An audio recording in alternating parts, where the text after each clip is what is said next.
doctor Alberto Martí Bosch. Él ha trabajado, como decía José Antonio, muchos años en oncología pediátrica, hasta que, dados los escasos resultados que obtenía con los tratamientos convencionales y, sobre todo, viendo día a día el enorme sufrimiento que se causaba con ellos para obtener unos resultados nulos o mínimos, decidió replantearse su práctica. Hoy, 20 años después, y transformarse ampliamente en otras disciplinas que no se enseñan todavía, vamos a ver si ahora las universidades privadas se animan, en las facultades de medicina, decidió que lo primero era, como el viejo adagio médico dice, no hacer daño.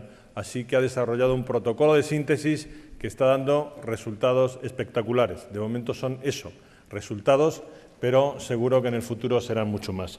Con todos ustedes, ya para cerrar este tercer congreso, dándole las gracias por su atención, el doctor Alberto Martí Bosch.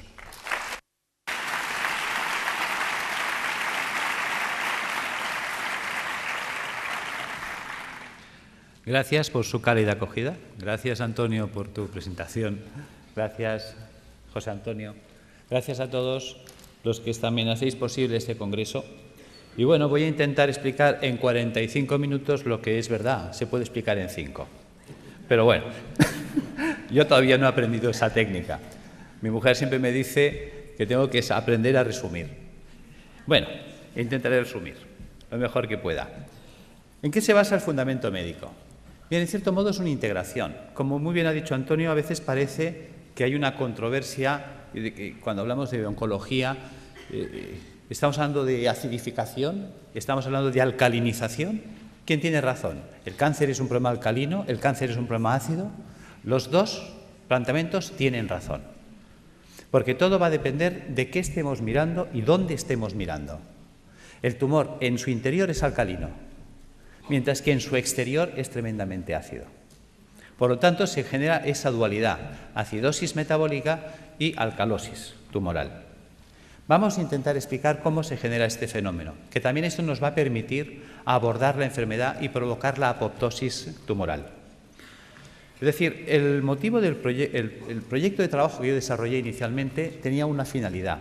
Como yo trabajaba en hospital, me movía en hospital, estaba formado con la línea de hospital, veía realmente que en aquella época, pues, si tenemos una leucemia, un linfoma o un cáncer de mama, es igual, según sea de niños o de adultos, pues la única solución que teníamos era la quimioterapia.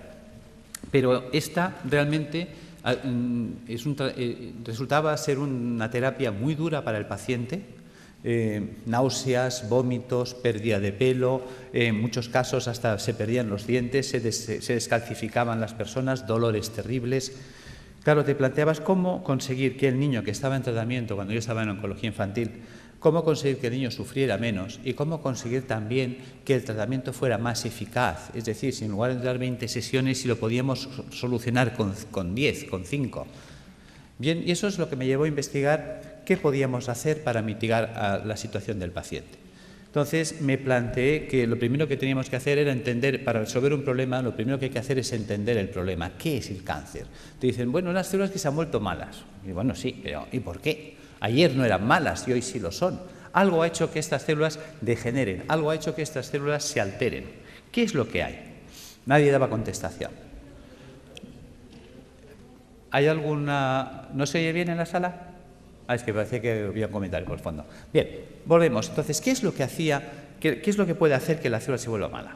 Bien, pasa el tiempo, indagas, te mueves, estudias medicina ortomolecular, estudias fitoterapia, estudias homeopatía, estudias dietética y nutrición, que son cosas que en la facultad no nos enseñan. Tienes que marcharte fuera del país, porque aquí eso no se enseñaba. Entonces, pues bueno, tuve la suerte de ir topando con gente extraordinaria, como fue Brillinger, el grupo de Hofer, estuve con Demar, Saint-Jean, en Francia, en Austria, estuve en Holanda con Oswald, estuve en Manchester con Norman Eddy, pude estar en Houston con el grupo de John Stiles, Will Spark, Denis de Lucas. Toda esta gente me fue abriendo un campo de posibilidades y una visión de la enfermedad. Con todo ese bagaje de contactos y conocimientos, pues entonces nos planteamos montar ya un proyecto. Yo estaba en la universidad haciendo prácticas de histología y me hizo gracia que muchas veces hacía extinciones y a unas salían artefactadas y otras no.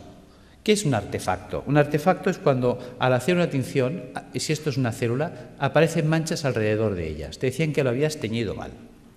Y en cambio otras salían perfectas, solo se teñía la célula y el entorno no.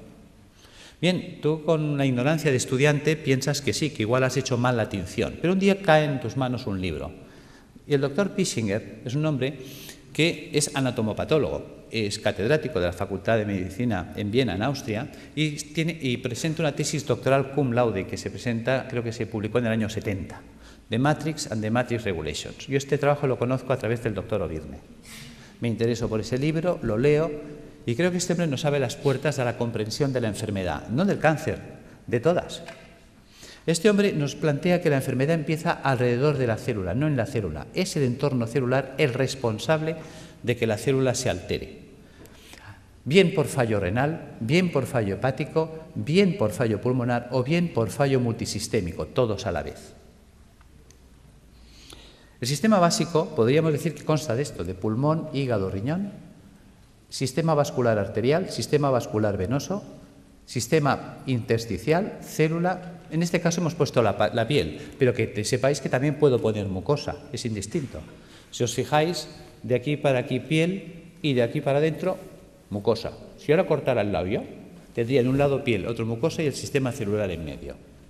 Luego entenderéis por qué explico este detalle. Bien, ¿qué ocurre?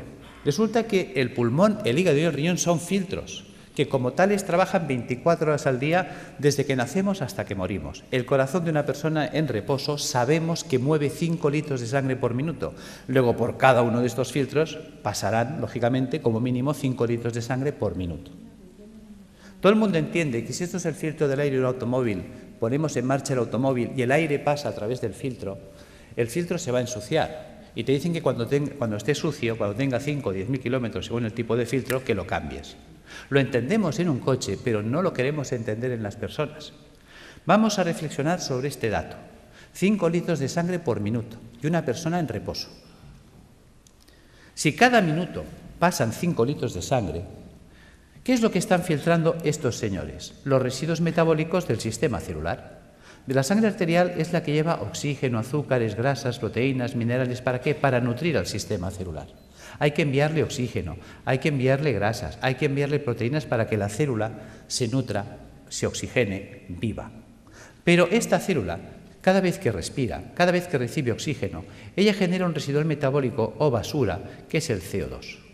Si yo le envío grasas, ella la va a usar y la va a metabolizar, y cuando esta grasa se degrada, la tira, que es el colesterol. Algo así cuando nosotros ponemos aceite de oliva en una sartén, freímos un huevo, freímos una chistorra y cuando el aceite está quemado lo tiramos. Pues el colesterol sería el aceite quemado, que este debe ser eliminado. Y si le enviamos proteínas, me devuelve ácido úrico. Son ejemplos sencillos. Sabemos que es mucho más compleja la bioquímica celular, pero nos vamos a centrar en 3 datos, en 3 valores fácilmente comprensibles. ¿Qué hay que hacer con estos residuos, esos excrementos celulares? También veréis por qué hablo de excremento, que se excreta. Pues tendrá que ir al sistema venoso y a través del sistema venoso alcanzar pulmón, hígado y riñón y ser eliminados. Fácil es entender que si la célula genera 3 bolsas de basura y eliminamos 3 bolsas de basura, no hay problema. Resulta que estos residuos son de carácter ácido. Ácidos grasos, ácido úrico, ácido carbónico. Bien, mientras el cuerpo sea capaz de hacer esto, no hay problema. Volvamos, rebobinemos. Hemos dicho que el corazón de una persona en reposo mueve 5 litros de sangre por minuto. Eso quiere decir que si en un minuto pasan 5 litros de sangre por el pulmón, el hígado y el riñón para ser filtrados, en 60 minutos pasarán el equivalente a 300 litros. 60 minutos es una hora, luego son 300 litros por hora, que no lo pensamos. Resulta que el día tiene 24 horas. Si en una hora hemos filtrado 300 litros, en 24 horas habremos filtrado el equivalente a 7.200 litros de sangre. Vamos a ser generosos y le vamos a asignar a la sangre densidad 1, como si fuera el agua, que es más densa. La sangre, ya lo sabemos. 1 litro, 1 kilo. Sabemos que 1 litro de agua pesa 1 kilo. Por lo tanto, 7.200 litros pesarán 7.200 kilos. Sabemos que cada 1.000 kilos es 1 tonelada. Luego estamos hablando del equivalente a un camión de 7 toneladas al día. ¿De qué tamaño es el pulmón? ¿De qué tamaño es el hígado? ¿De qué tamaño es el riñón? Son cosas que nunca nos planteamos ni nos preguntamos. Esto lo explicó Da Vinci. Da Vinci es un hombre que hace un trabajo de anatomía, estudia el cuerpo humano y aprovecha para comprender el cuerpo humano. Porque una de las preguntas que se hacía él era saber qué definía el cuerpo humano, dónde residía el equilibrio, la proporción del cuerpo humano. Y la encuentra en el puño. Por eso, desde entonces, los pintores hacen este gesto para pintar. El dedo sirve para establecer el punto de fuga y darle profundidad al plano. El puño es la proporción para trasladar al lienzo.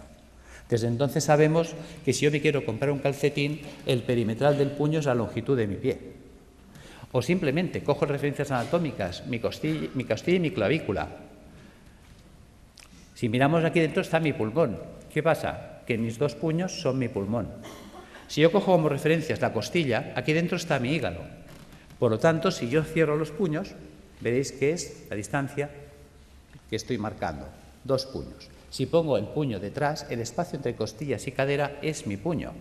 ¿Cuántas veces habéis oído tengo el estómago en un puño? Y es porque estamos dimensionados por el puño. Por lo tanto, hemos hecho esta representación para que veáis el tamaño del pulmón, del hígado y del riñón. Son 2 puños de una persona. ¿Os imagináis un camión de 7 toneladas? Es una persona en reposo. Que sepamos en reposo toda la vida, Buda, que vivía en meditación trascendental. Nosotros no somos Buda. Nervios, estrés, sobrecargas alimentarias, tóxicos alimentarios. Esto va a hacer que estos filtros vayan trabajando de un modo, digamos, enloquecido. Llega un momento que, por lo tanto, estos filtros se van a obstruir. Y si nadie se ocupa de limpiarlos, porque nadie nos enseña cómo mantenerlos, ya que nosotros no los podemos cambiar en un coche. Nosotros cada 5.000 kilómetros, cada 5 años, no podemos estar cambiando los filtros del aire, el filtro del aceite y el filtro de la gasolina como en un coche.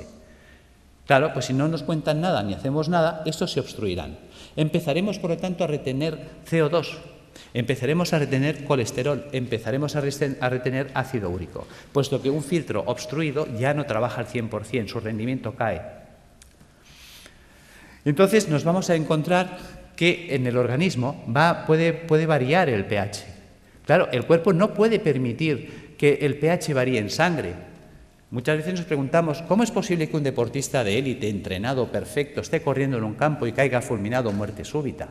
Porque a veces ha ocurrido eso, un bloqueo metabólico. Es decir, la acidosis metabólica que ha generado ha sido tal que su pulmón, hígado y riñón no han sido capaces de drenar, ha entrado en una acidosis metabólica brutal en sangre.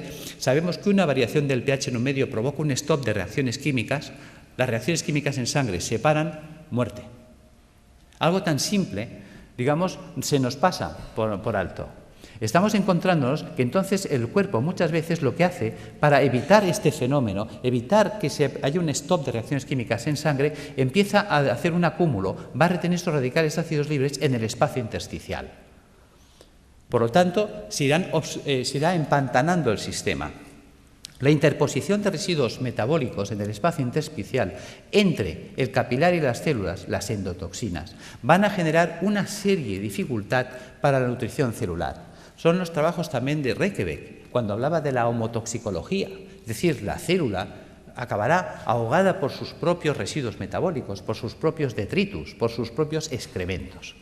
Esta barrera de ácidos que se nos va a formar, de ácido úrico, de ácidos grasos, etcétera, va a impedir que la célula se nutra.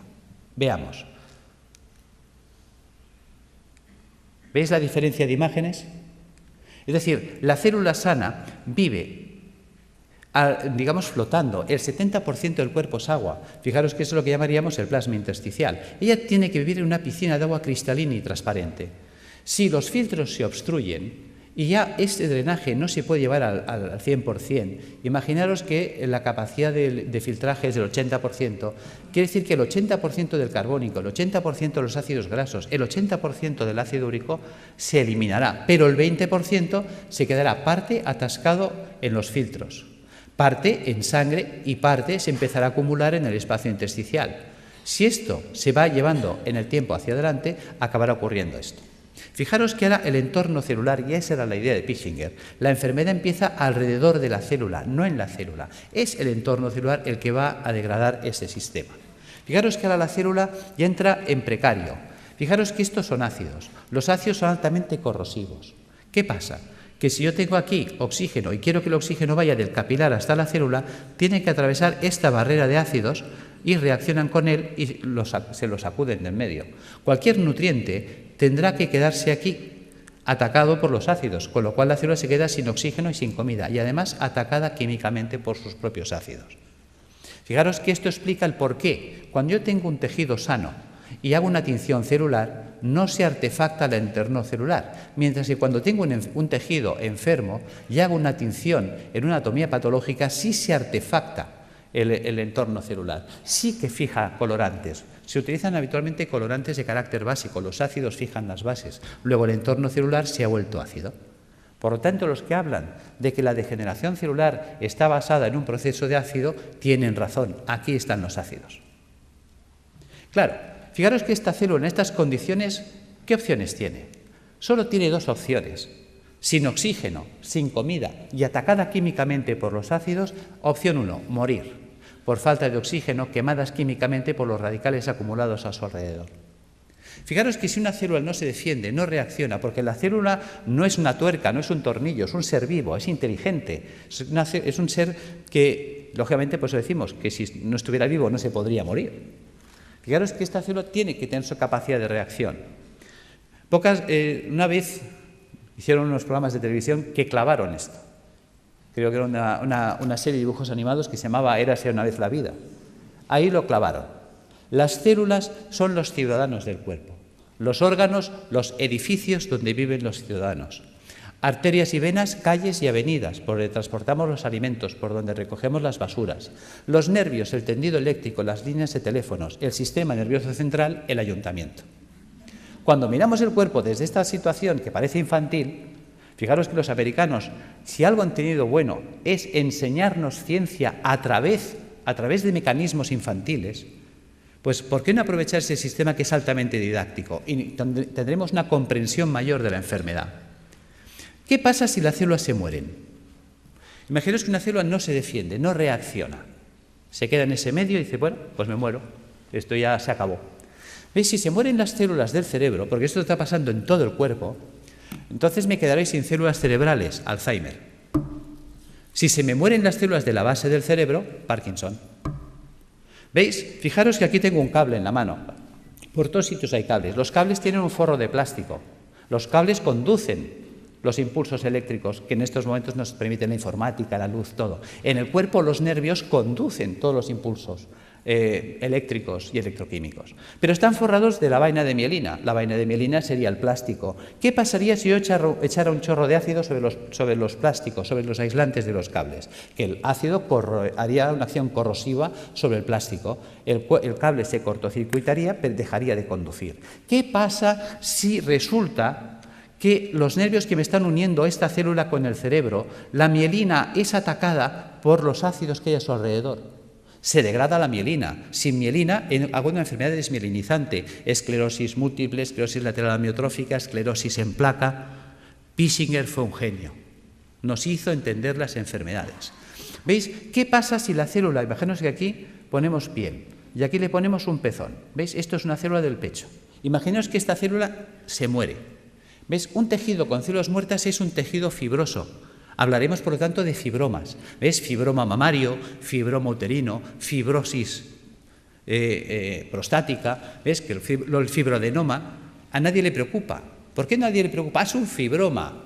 Pues porque un fibroma son células muertas y las células muertas no matan.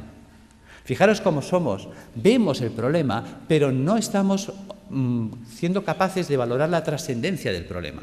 ¿Ves? Mientras tanto, si se mueren las células del pulmón, amigo, fibrosis pulmonar, fibrosis hepática si se mueren las del hígado, fibrosis renal si se mueren las del riñón. Y fíjate que decimos fibrosis pulmonar de causa idiopática. ¿Y por qué hablamos de causa idiopática? Porque estamos acostumbrados a que si no hay bichito no hay causa. Entonces tiene que haber el bichito. Y si no encontramos la bacteria de turno, el hongo de turno o el virus de turno, entonces no sabemos por qué se ha fibrosado el pulmón. Y es tan sencillo como esto. Al pulmón le está llegando más basura de la que puede tirar. Y es una basura de carácter ácido. Imaginaos que yo soy una célula pulmonar, tengo que recibir el carbónico, tirarlo, coger el oxígeno, meterlo. Y estoy todo el santo día trabajando como un burro. Y de pronto me empieza a llegar más carbónico del que puedo tirar porque yo estoy agotado. Al final yo acabo sepultado en carbónico. El carbónico químicamente me quema. Al quemarme me muero. No es tan difícil de entender. Y eso pasa en el hígado, pasa en el riñón. ¿Veis? Son las enfermedades esclerosantes que llamamos, que están ahí en el saco perdidos de Dios. Las enfermedades de carácter idiopática, claro, para eso no hay tratamiento, porque no hay la pastillita. Bien, ¿qué ocurre si la célula sobrevive? ¿Veis? La célula decide no morirse, va a luchar. Hay células que se rebelan. Yo soy un superviviente, yo voy a luchar. ¿Cómo lo hace? Hay 4 mecanismos. Uno, hacer un globo de agua. Voy a retener agua y me voy a envolver en agua. Me monto mi mini piscina. Vale, ¿veis? Estoy desplazando los ácidos, mantengo un canal de comunicación con el sistema celular, con el capilar arterial, y recibo nutrición y tiro la basura fuera. ¿Veis? Fíjate que en el sistema celular del cuerpo funciona el dime tú qué sabes. O lo que hacemos todos en un examen cuando nos hace una pregunta y no sabemos. Miramos al de al lado.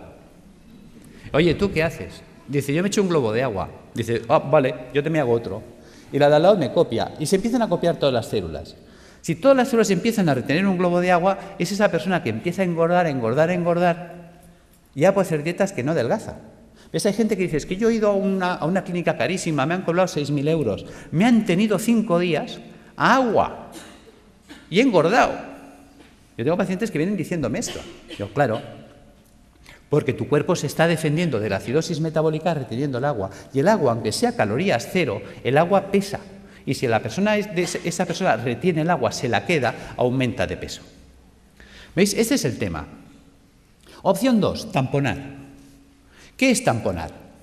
Tamponar es convertir un ácido en una sal. ¿Veis? Fijaros, por ejemplo, aquí tenemos una imagen de un hueso y una imagen de un hueso pues ya osteoporótico, lleno de agujeros, parece un queso gruyère. ¿Veis? Yo tengo ácido clorhídrico, que es un ácido terrible. Yo podía hacerlo reaccionar con hidróxido sódico. Con el OH del hidróxido sódico y el hidrógeno, el hidrogenión del clorhídrico, puedo formar H2O. Y con el cloro y el sodio, cloruro sódico. ¿Veis? He convertido el ácido clorhídrico en cloruro sódico. Fijaros que si yo tengo una jarrita de ácido clorhídrico y dejo caer un chorrito en la mano, tal como cae el chorrito, me perfora la mano más rápida que un Black & Decker. Lo sabéis. Es terriblemente corrosivo. Mientras que yo puedo coger la sal, el cloruro sódico a puñados y soltarlo y no pasa nada. Por lo tanto, el cuerpo hace lo mismo. Quitarle a Juan para darle a Pedro. Cuando un tejido vital entra en compromiso, ¿qué hace el cuerpo? Sacrifica una estructura para mantener viva otra. Entonces, si yo tengo ácido úrico en el espacio intersticial, ¿qué puedo hacer? Pues empezar a robar minerales de los huesos. Si tengo ácido úrico, formaré urato sódico. Si tengo ácido palmítico, palmitato sódico. Si tengo ácido carbónico, carbonato cálcico. ¿De dónde puedo robar calcio y sodio? De los huesos. Y empezamos a entender la osteoporosis, la artrosis, la artritis, el ataque ácido a los huesos. ¿Veis? Y aparecen entonces calcificaciones en los tejidos blandos. Uy, tienes calcificaciones en la mama, tienes calcificaciones en el pulmón. Fíjate que el cuerpo nos está avisando. Te está diciendo que el siguiente paso, ¿cuál va a ser? ¿Ves? Nos queda un paso que es el drenaje.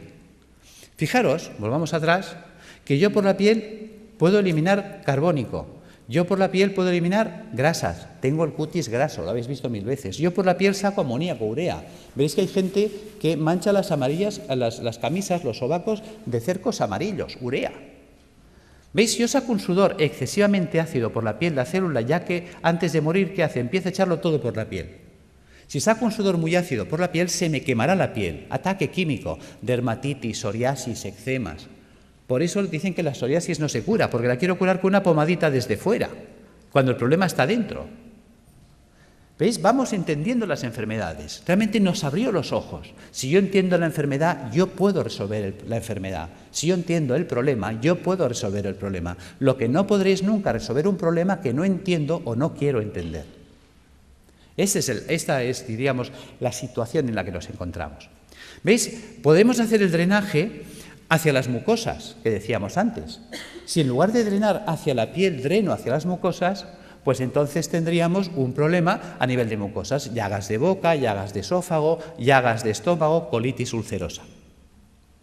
Claro, la gente dice, oye, ¿qué es lo que y por qué hay gente que drena por la boca y otros drenan por el colon y otros drenan por el estómago u otros drenan por la piel?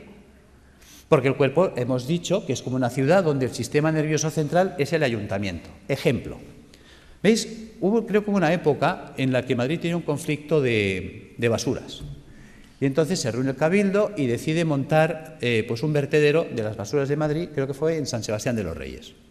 Pregunta, ¿qué ciudad se contaminó? Respuesta, San Sebastián de los Reyes. Claro, llega un momento que la gente de San Sebastián de los Reyes está hasta aquí de la basura de Madrid. Y dicen, oye, a ver, ¿qué hacemos? Bueno, el Cabildo de Madrid se da cuenta de que es verdad, se reúne y dice, bueno, ahora vamos a tirar la basura hacia Madrid, a Toledo. ¿Quién se va a contaminar ahora? ¿Veis? El cuerpo hace lo mismo. El sistema nervioso da órdenes y las células ejecutan las órdenes. Dicen, tira la basura por la boca. Pues el tío por la boca, pues llagas de boca. Oye, tíralas por el recto. Pues el tío ahí, colitis ulcerosa. Oye, tíralas por la piel. Pues mira, psoriasis. No las tires. Coge todo el calcio y todo el sodio que quieras del hueso. Pues mira, artrosis, osteoporosis. ¿Ves? Según la orden que da, la célula actúa. ¿Veis? Fijaros que eso es importante entenderlo, aunque sea en clave de cómics. Opción 4, mutar. ¿Qué es mutar? Lo que hoy nos acontece, el cáncer. ¿En qué consiste la mutación? ¿Veis? Célula sana que muta a célula tumoral. ¿Cómo vive la célula sana? La célula sana vive en un medio alcalino, vive con oxígeno, vive con poco sodio y vive utilizando proteínas levógiras giradas a la izquierda. ¿Qué ha pasado? Ha pasado que el medio se ha vuelto ácido. ¿Veis? La célula tumoral muta porque su entorno ya no es alcalino, se ha vuelto ácido. Se ha quedado sin oxígeno. ¿Qué opción le queda a esta célula sin oxígeno? Solo tiene dos opciones, o morir o mutar. ¿En qué consiste la mutación? ¿Veis? Sabéis que la célula para vivir necesita energía. La energía es el ATP. ¿De dónde saca el ATP? Bueno, pues hemos hablado, creo que se ha hablado hoy del ciclo de Krebs. ¿Ves? En la mitocondria podemos obtener el ATP a través de la vía oxidativa, con oxígeno. Pero cuando una célula no tiene oxígeno, puede abrir una ruta alternativa que es la del pirúvico. Y entonces, a través de la glicólisis con el pirúvico, obtener ATP más ácido láctico más alcohol. Por eso, quien nos dice que en los tumores hay alcohol, se explica, porque es una ruta de fermentación ácida. Y esa ruta anaeróbica le permite seguir viviendo a la célula, que es un mecanismo de supervivencia, porque está en juego su vida. Y entonces ella, ¿qué hace? Empieza a cargar mucho sodio en su interior. ¿Veis? La célula normal, la célula sana, tiene potasio en el interior del citoplasma y sodio fuera. Se invierte, entra el sodio dentro de la célula a mansalva y el potasio sale, porque estamos usando un sistema inverso. ¿Veis? Ahora se explica cuando dicen es que los tumores son alcalinos. Claro, la célula tiene que ser muy alcalina en su interior para aguantar el ataque ácido exterior. ¿Entendéis que todos tienen razón? Si yo estoy mirando el interior tumoral, me encuentro con una alcalosis, mientras que si estoy mirando el exterior, me encuentro con acidosis. Esta es la explicación. Por lo tanto, vamos entrando en razón. Cuando estamos ya en una situación tumoral, ¿qué nos propone la medicina académica? La medicina académica nos propone que hay que cortarle la cabeza al tumor, evidentemente si se puede, si es accesible quirúrgicamente. Es decir, la decapitación del tumor es lo que llamaríamos la cirugía. Opción 2, a la hoguera, achicharrar el tumor. La radioterapia. Opción 3, el envenenamiento. Eso sería la quimioterapia. ¿Ves? La célula tumoral, la quimioterapia es un citotóxico, o sea, es un tóxico para la célula, hay que matarla. ¿Veis? Por lo tanto, o la mato de un hachazo, o la mato porque la achicharro, o la mato porque la enveneno. La cuestión es que hay que matarla. Y además es verdad, porque si no nos mataría a nosotros. Bien, por lo tanto, si observamos, esas tres opciones que nos da, nos hace entender que estamos anclados, por decirlo así, en el siglo XII, por no decir el siglo I. Decapitación, hoguera, envenenamiento. Queda en clave de humor, pero es real. O sea, cuando hay un tumor, no hay más. O le corto la cabeza, o la achicharro, o la enveneno. Vale. Pero si pensamos como en el siglo XII, aunque la escena que os he puesto pertenece, creo que es al siglo I, nos encontramos que si pensamos como en esa época, nos queda una cuarta vía que la estamos olvidando. ¿Qué podían hacer con un enemigo difícil de batir? El asedio. ¿Os acordáis? Numancia. Le quitamos el agua, le quitamos la comida, y sin agua, sin comida, esperar, que se muere solito. Bien, eso sería la apoptosis. ¿Cómo acorralar el tumor? Pues alcalinizando al paciente, puesto que el paciente ya que está muy ácido y el ácido me está desencadenando el problema, vamos a alcalinizarlo. Resulta que sabemos que el ácido tumoral para poder vivir necesita mucho sodio. Resulta que al paciente hipertenso le decimos come sin sal, al paciente cardiópata le decimos come sin sal, al paciente que está mal del riñón, al nefrópata le decimos come sin sal. Pues digamos al oncológico que coma sin sal, puesto que la célula tumoral necesita mucha sal para ser muy alcalina en su interior. Si le quito la sal, lo hago polvo. Luego, utilizar enzimas proteolíticos de acción selectiva. ¿Qué es un enzima proteolítico de acción selectiva? Una enzima que destruye proteínas, pero no todas. ¿Cuáles? Las dextro. Resulta que la célula tumoral, para vivir, ha tenido que desarrollar un tipo de proteína que es la dextro. Fijaros que en el cuerpo todos los aminoácidos son L-metionina, L-cisteína, L-arginina. ¿Por qué? Porque nuestras proteínas son levo, pero las proteínas levógiras son estables en un medio alcalino, en un medio ácido no son estables. Luego necesito una proteína estable en un medio ácido, la dextrógida. Vale, pero si yo pongo a circular enzimas proteolíticos de acción selectiva que destruyan a esa proteína, ¿ves? Ya le he quitado el sodio, le he quitado la comida, le quito los ácidos. Y luego resulta que la célula tumoral, al volverse anaeróbica, se vuelve vulnerable al oxígeno. El oxígeno es tóxico para las células anaeróbicas, las mata. De hecho, yo he estado en Alemania aprendiendo técnicas de ozonoterapia porque el ozono es tóxico para la célula anaeróbica. Vale. También podemos utilizar peroxidasas, enzimas que ayuden a liberar mucho oxígeno en los tejidos. ¿Cómo conseguir esto? ¿Cómo vamos a alcalinizar al paciente? Recuperando la función del hígado y del riñón y del pulmón, eliminando las toxinas acumuladas en el espacio intersticial. ¿Cómo lo vamos a hacer? Pues con dieta alcalinizante, con hidroterapia, con tratamiento natural y con tratamiento físico. ¿Veis? Si yo utilizo quimioterapia solo, ¿cuántos pilares tengo? 1. Mientras que si uso dieta, baños, tratamiento natural y tratamiento físico, ¿cuántos pilares tengo? 4. Es más estable. Esa es la idea. Que entendamos qué es la dieta, que nunca se nos habla de ella, qué es la hidroterapia, la gran olvidada. Hasta se me ha llegado a decir que esto no es científico. Y me lo han dicho médicos, esto de los balnearios, esto no es científico. Y resulta que existe en la Universidad Complutense una cátedra de hidroterapia médica, de hidrología médica.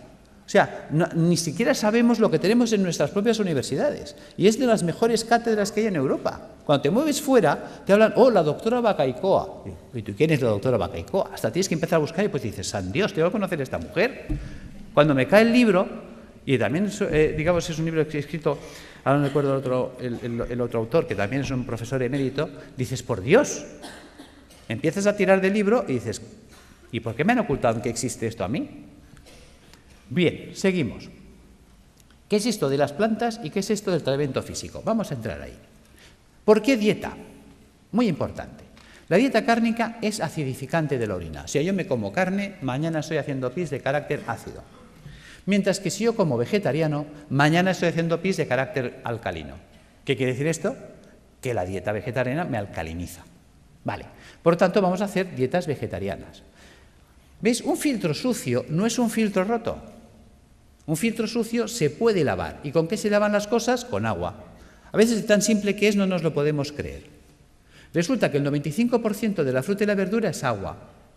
Con la dieta vegetariana se lavan los filtros. ¿Veis?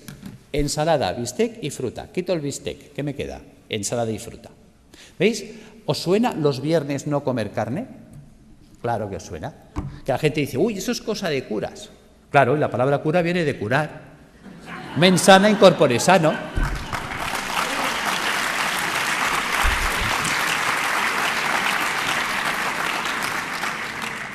Claro, ¿qué ocurre? Que cuando las cosas, gracias, pero bueno, es para romper un poco el ritmo porque estaréis cansados y dormidos.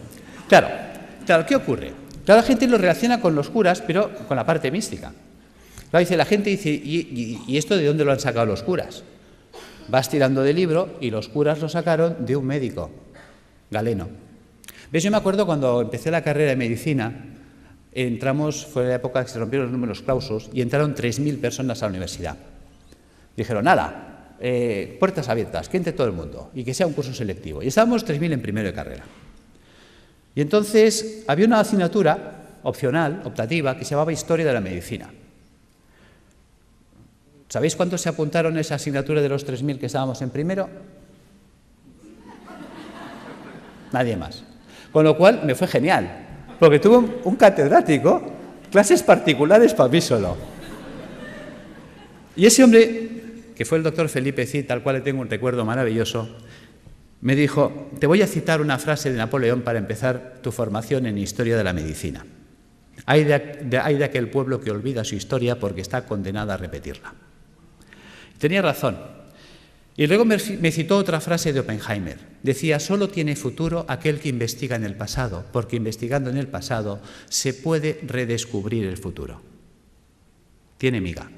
No dijo descubrir, dijo redescubrir. ¿Veis? Nuestros abuelos nos decían: está todo inventado. Y era verdad. ¿Por qué me remito a Galeno? Galeno fue aquel médico que dijo: vale más prevenir que curar. ¿Cómo llega a esa conclusión Galeno? Porque Galeno fue el médico de los 3 nos. ¿Ves? En la época de Galeno te inscribías en la facultad, por decirlo así, el 15 de septiembre y el 30 de septiembre ya eras médico. Ya está. Y como la ignorancia es atrevida, ¡hala!, todos a ejercer. Claro, también hay que saber que en aquella época, con que supieras si el paciente hacía de vientre negro, qué malo.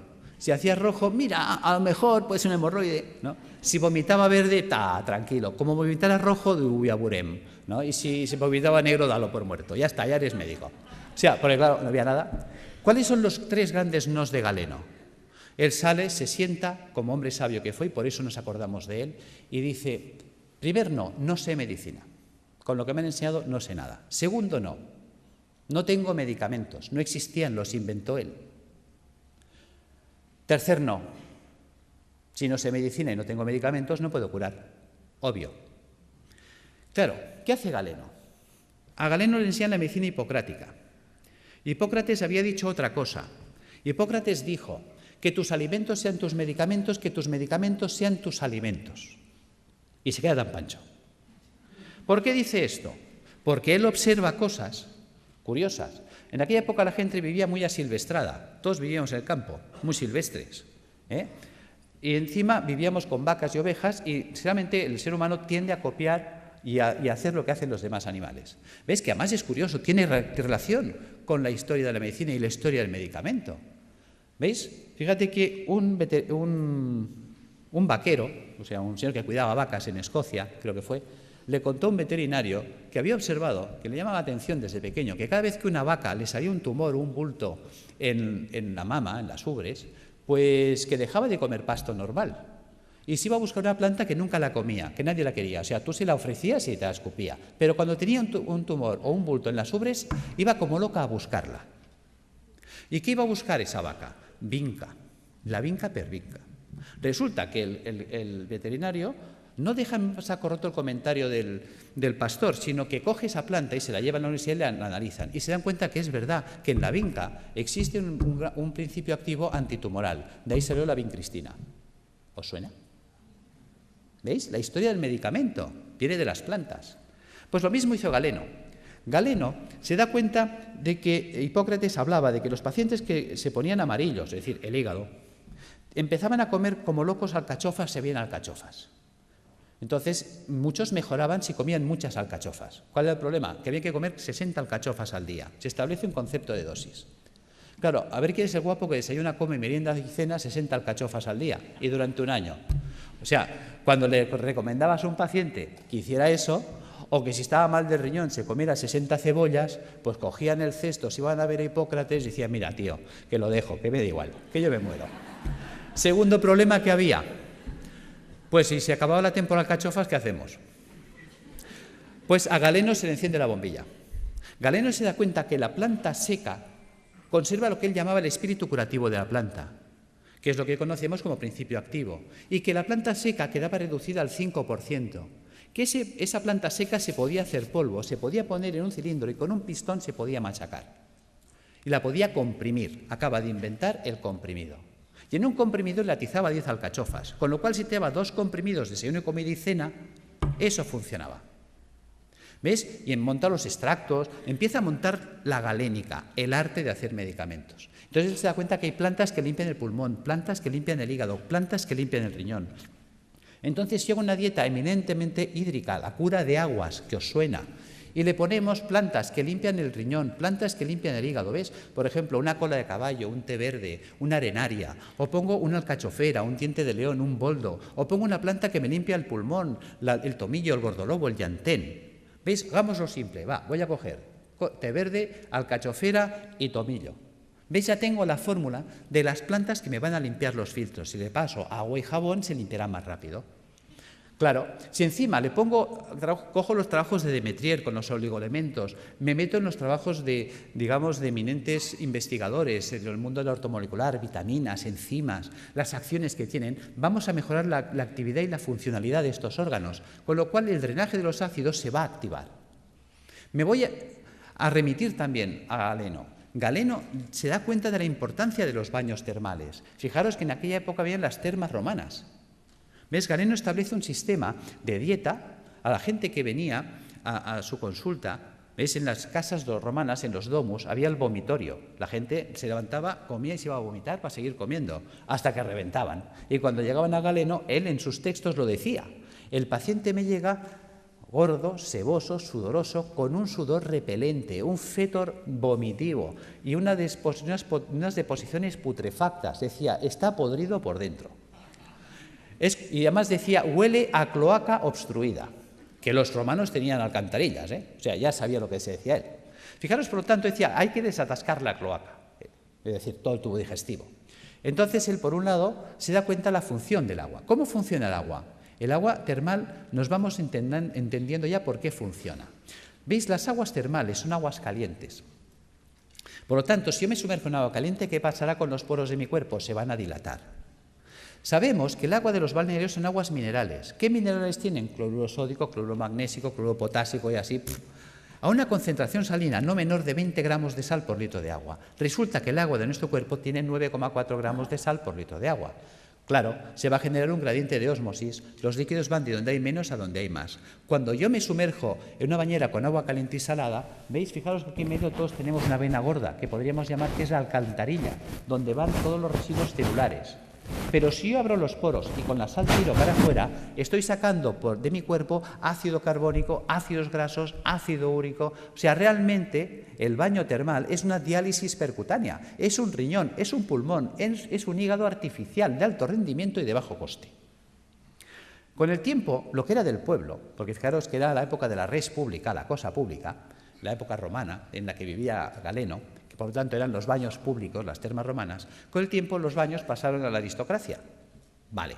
Pero como todo se recicla, con el tiempo el baño que estuvo en la aristocracia volvió al pueblo.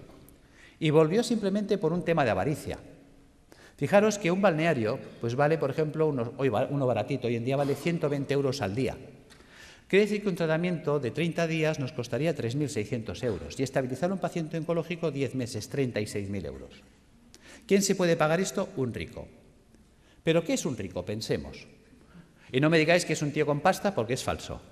Sabiduría popular. El padre obrero, el hijo caballero, el nieto pordiosero.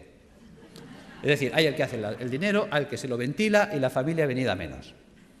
¿Veis? Un rico no es eso, no es un señor con pasta. Un rico es un señor que siempre está pensando cómo tener las cosas sin pagar, que por eso es rico.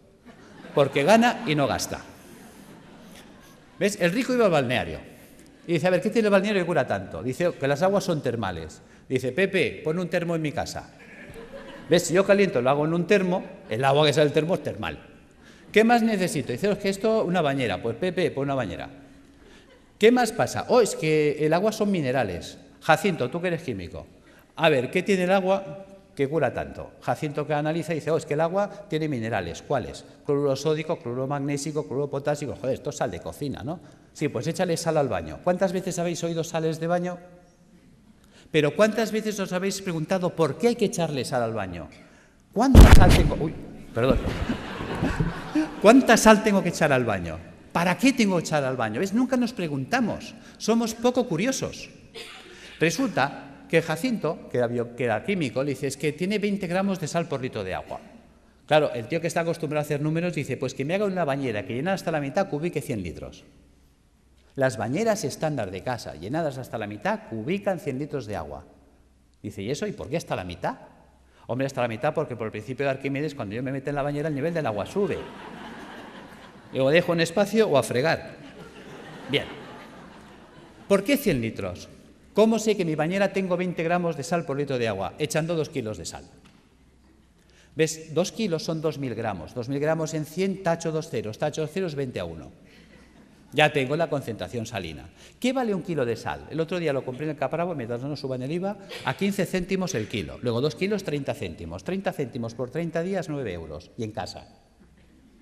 Yo tengo pacientes que me llegan desesperados, y no por falta de razón. Me dicen, estoy en insuficiencia renal crónica desde hace 10 años. Ya he entrado en lista de trasplante, no aparece el trasplante y vienen hechos una pena, pobrecitos. La diálisis ya no da de sí y como no aparezca un riñón en 6 meses, yo no salgo adelante. Simplemente por decirle, ponte en la bañera con 2 kilos de sal cada día, a los 15 días ese hombre está alucinado de cómo tiene sus análisis, porque está haciendo una diálisis diaria. Está sacando ácido úrico por los poros, por ósmosis. Ósmosis percutánea. No pensamos el poder de la bañera. Ahora la gente está quitando las bañeras y abriendo los balnearios.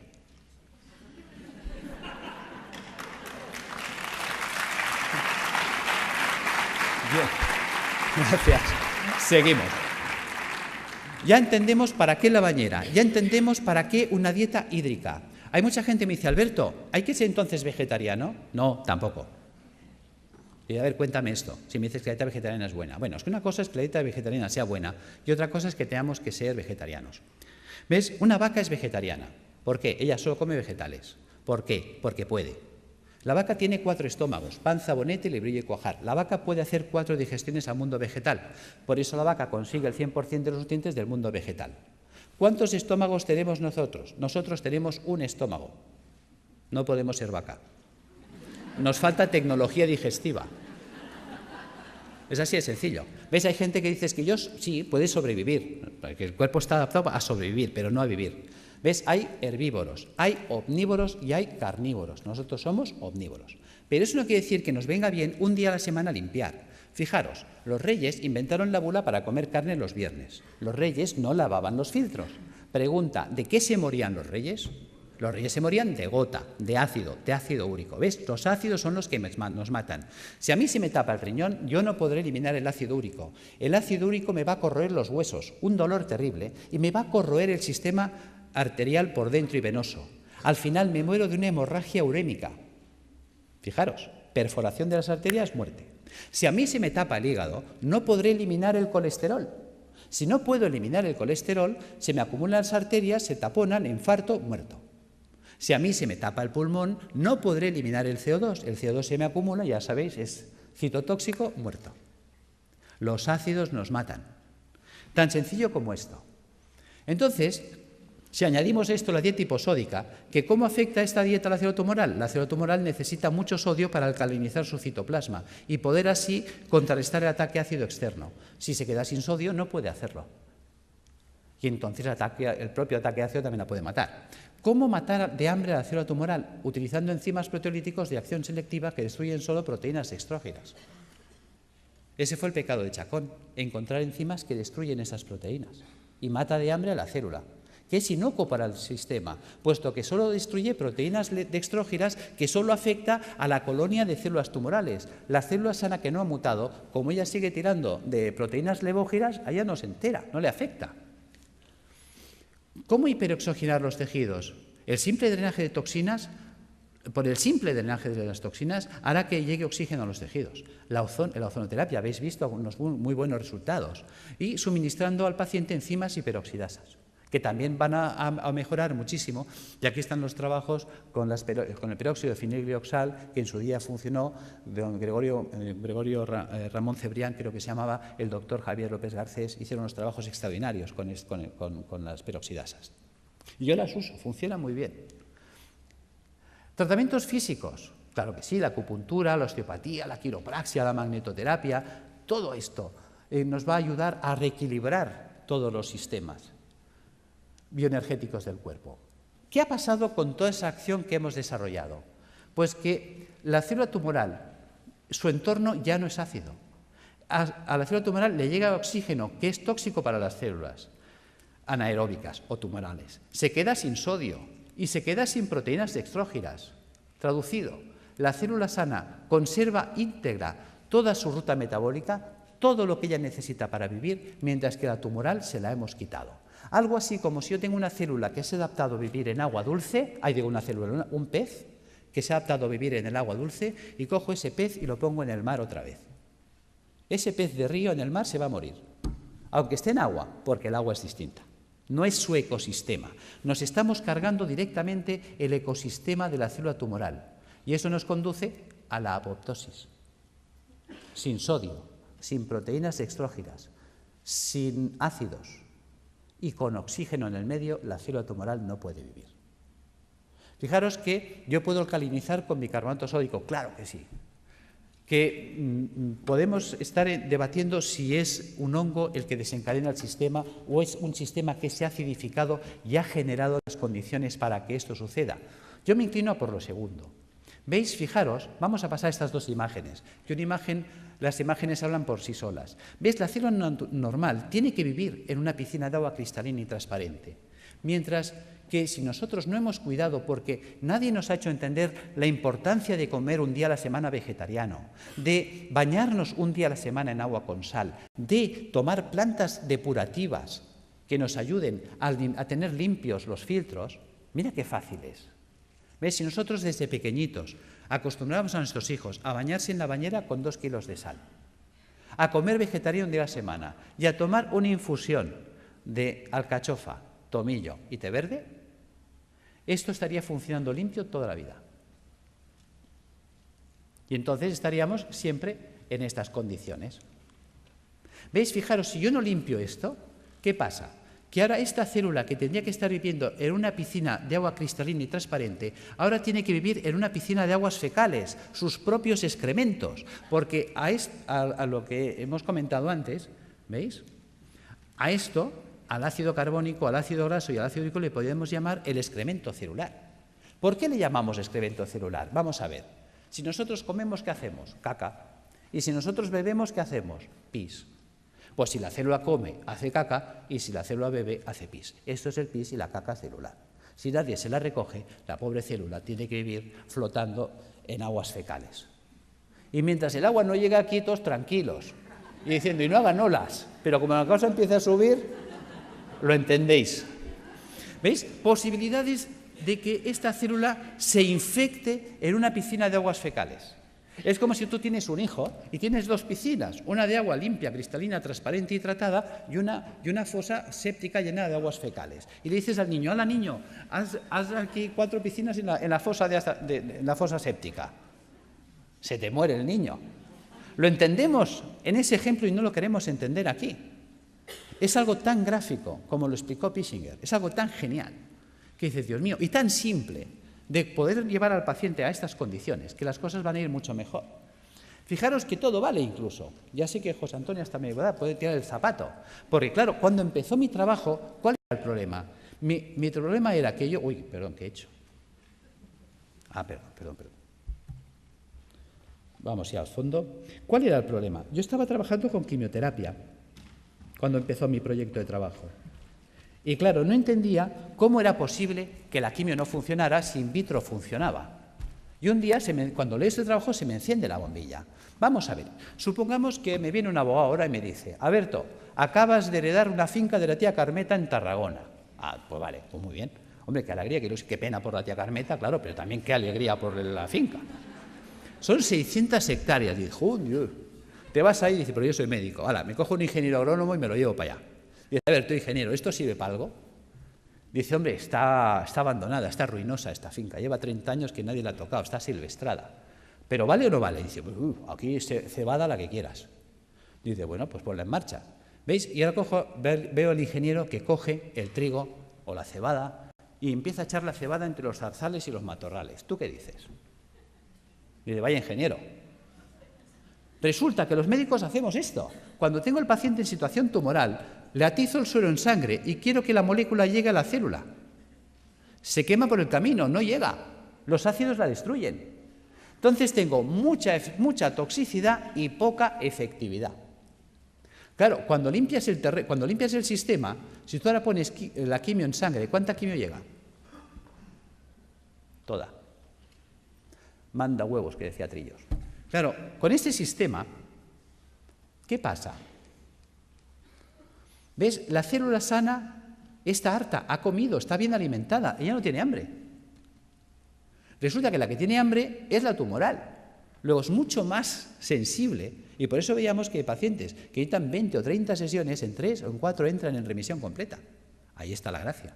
Es decir, que tampoco obliga a renunciar a nadie porque el miedo es muy fuerte y si dejo el hospital, ¿qué me pasa? Que no te pasa nada, tío. O sea, que conseguimos que los pacientes tolerasen mejor. Pero es que estamos viendo cosas sorprendentes. Yo ahora he estado en Calcuta con los doctores Banerjee y el año pasado estuve con ellos en la Facultad de Medicina y me interesé muchísimo por sus trabajos. Llevo 20 años trabajando con la homeopatía y yo la utilizaba como para tratar el terreno, para desintoxicar el sistema, que son los trabajos de Reykjavik, que todo eso me ha ido muy bien. Pero cuando he puesto en marcha los protocolos de Banerjee, sorpresa. Una sorpresa preciosa ha sido un caso clínico, y con eso cierro, de una chica joven de 31 años que viene a mi consulta el mes de mayo, en muy malas condiciones. Esta chica, pues le detectaron un tumor cerebral estando embarazada de 34 semanas.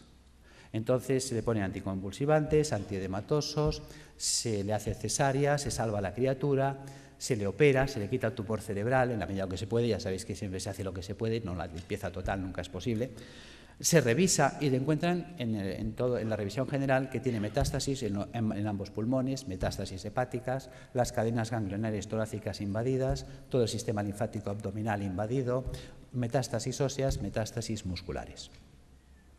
En esta situación deciden, con buen criterio para mí, no abordar quimioterapia ni nada porque es que la situación está tan avanzada, es un grado 4 tan avanzado que la calidad de vida que va a tener la paciente y las posibilidades de sobrevivir más de 2, 3, 4 meses lo van a ver difícil. Entonces deciden tratamiento paliativo y nada más. En estas condiciones llega la consulta y pones en marcha todos estos dispositivos. Y además asocias los protocolos de Banerjee, le pones Rutagraph y más calcárea fosfórica para atender el campo cerebral, el Calicarbonicum para atender el pulmón, el Hydrastis canadiensis para atender la carcinomatosis difusa, el Zinfitum y el Hipericum para las metástasis óseas. Sorpresa.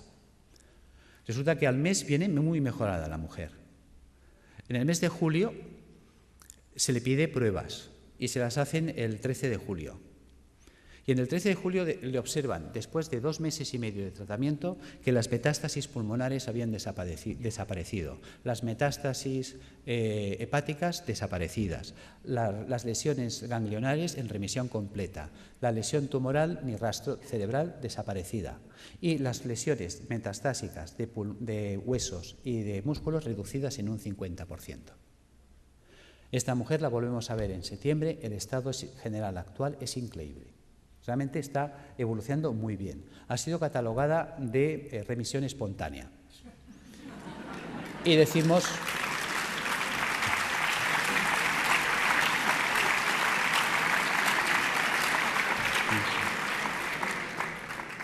Y es verdad, está respondiendo espontáneamente porque se está produciendo una apoptosis.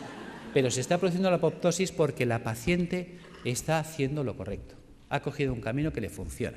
Hay veces que gente me dice, Alberto, ¿tú curas cánceres? No. Pero sí que damos un manual de instrucciones que permiten que el cuerpo se coloque en condiciones tales que entonces el cuerpo sí puede curarse a sí mismo. En fin, espero no haber sido pesado. Gracias.